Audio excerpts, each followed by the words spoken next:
Welcome to the T Love Show, a conspiracy based podcast that takes an in depth look at the controversial sides of events throughout our time.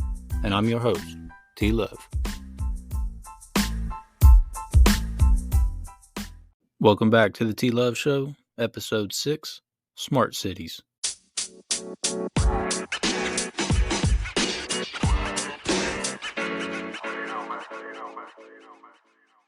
Hey, what's up, everybody? It's T Love. I'm going to get in on these smart cities. Smart cities is an acronym for surveillance, monitoring, analysis, reporting, technology city. It's basically like a city that controls your movements. You know, like that you have a digital ID, you've got a digital wallet. Anytime you're out and about in this city, they can just shut you down, is what I'm getting. But they're selling it like it's an environmental utopia, if that makes any sense. One of the companies is Neom, Neom, and I'm going to play you I want to say it's a commercial for them and what they're talking about. Then I'll go in a little bit about what I understand of this commercial. You can go to their website, and this is where I found this information. So here we go. What is Neom?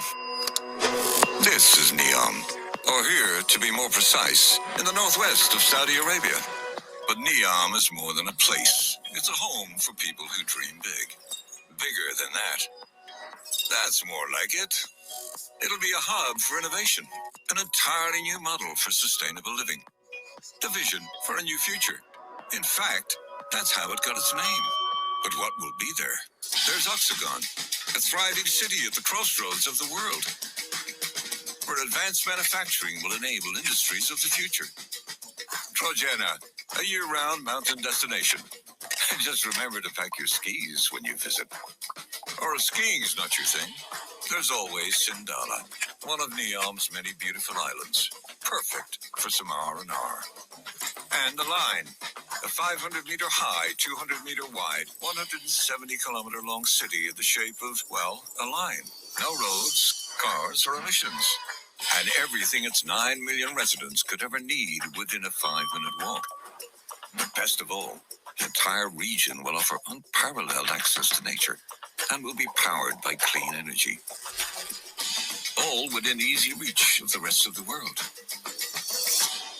I know what you're thinking. Why does the world need Neom? That's a good question. The world needs Neom because the world needs change. That's what we mean when we say made to change. Neom represents a global opportunity for one, changing how the world does business by making the region a special economic zone, easing the way for entrepreneurs to blaze their trail.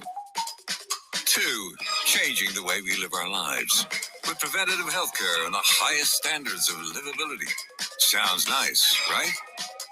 And three, changing how we look after nature and our planet. Because without this, what use are 1 and 2? But how will Neom achieve these aims, you may ask? Within Neom are 14 sectors, spearheaded by the world's best talent. Each sector has been designed to advance technology and push the very limits of human knowledge.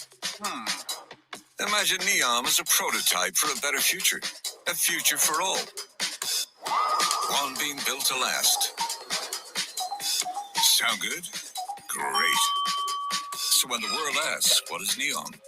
You'll know to answer that Neom's a place that'll change the way we live on this planet. Simple, really.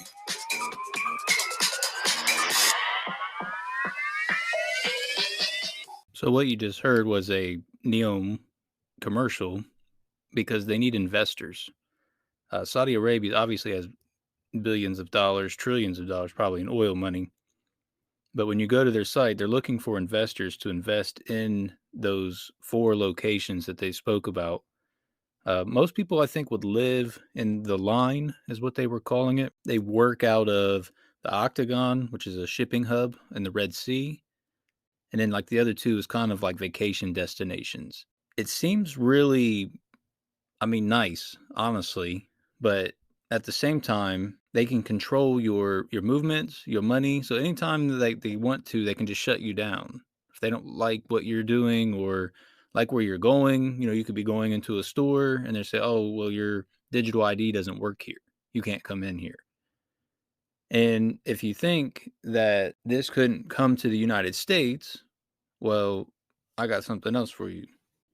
Have you seen the line in Saudi Arabia? Well, if you thought that was crazy, then get ready for Tolosa, a $400 billion proposed smart city in the United States. Announced in September 2021 by former Walmart executive and billionaire Mark Lohr, he outlined his vision for a 5 million person new city in America. Tolosa will be 150,000 acres with a massive skyscraper at its center. A city where commutes are just 15 minutes, buildings are covered in lush greenery, and gas-powered vehicles are banned. Tolosa will be 100% efficient and sustainable. Sound familiar to the line? By 2030, the first phase of construction will cover 1,500 acres and house 50,000 residents at an estimated cost of $25 billion.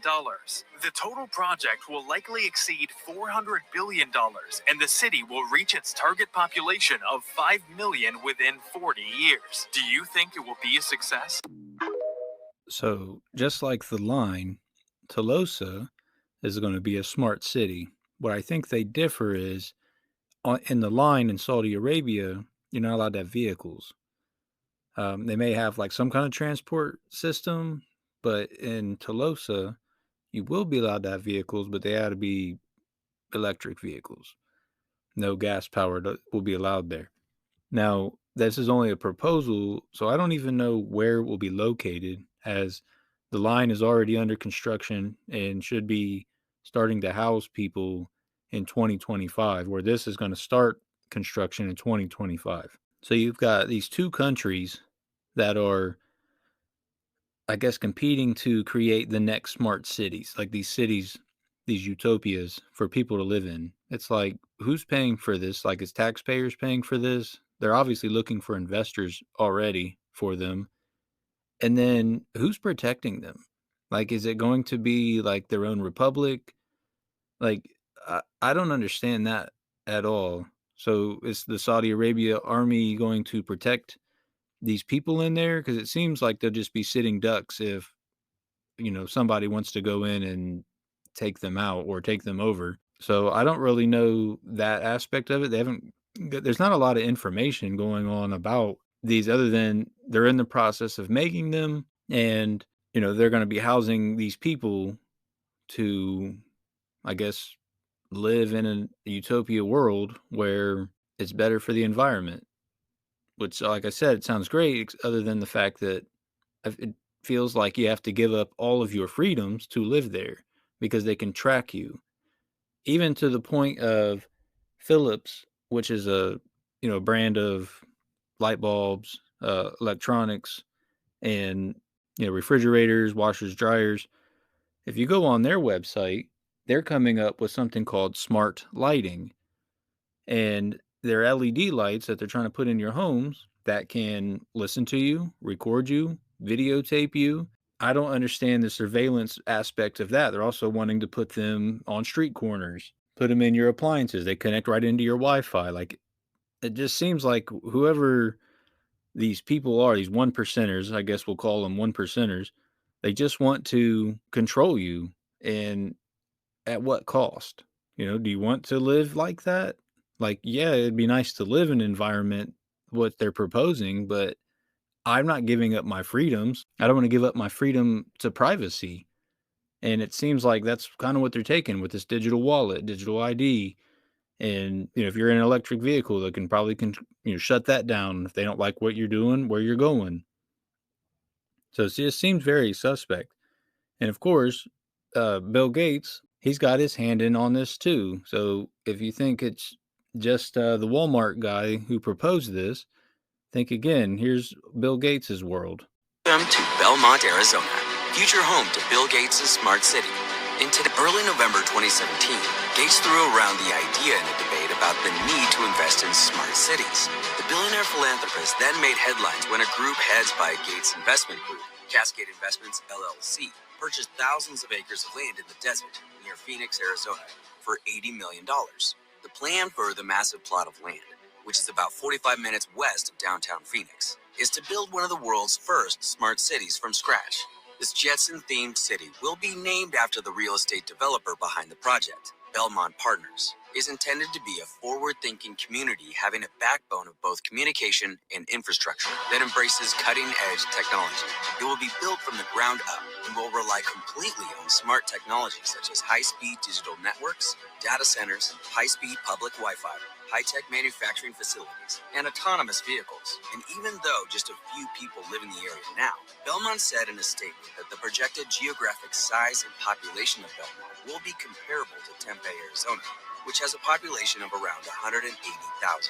The city will sit on a huge parcel of undeveloped land, almost 25,000 acres, nearly the size of Paris, just outside of Buckeye, Arizona. The city itself will be set up with 3,800 acres dedicated to retail, office, and commercial space, 470 acres for public schools, and the remainder, nearly 20,000 acres, left for private residences, which will be more than enough to accommodate the 80,000 residential units envisioned for Belmont.